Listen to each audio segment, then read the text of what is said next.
Eh bien bonjour à tous pour cette nouvelle vidéo d'Astuces du jour, c'est Lilian. On se retrouve pour les chiffres romains. Pour savoir c'est quoi, on a les chiffres romains, c'est une version de nos chiffres mais en amélioré. Voilà. Et on les utilise encore sur les horloges. Donc voilà, par exemple, on les utilise encore sur les horloges, mais aussi on les utilise en cours d'histoire pour parler des siècles ou des rois, comme par exemple le roi Louis XIV. Donc voilà, il y a 7 symboles avec qui on peut faire tous nos chiffres. Il y a le I, c'est le 1, le V, c'est le 5, le X, c'est le 10.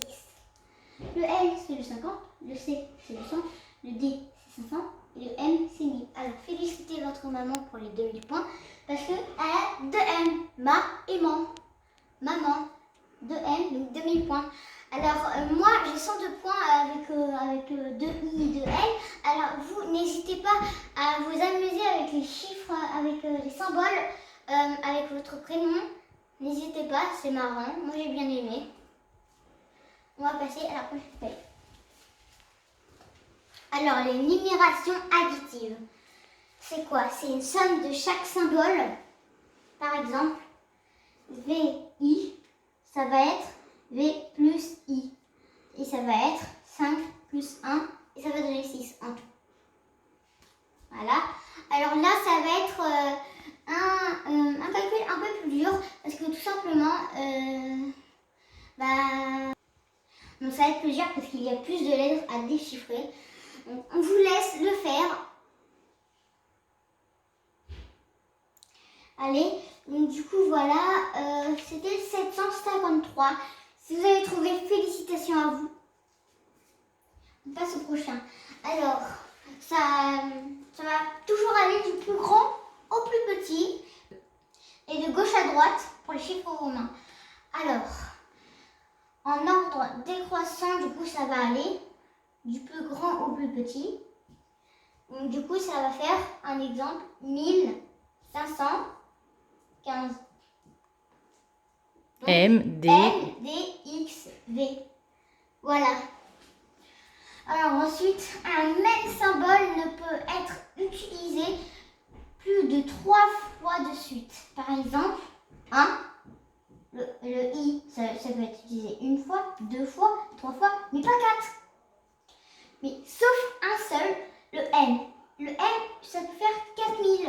Donc 4M pour que ça fasse 4000. Voilà. Alors comment on va faire le 4? On va vous l'expliquer.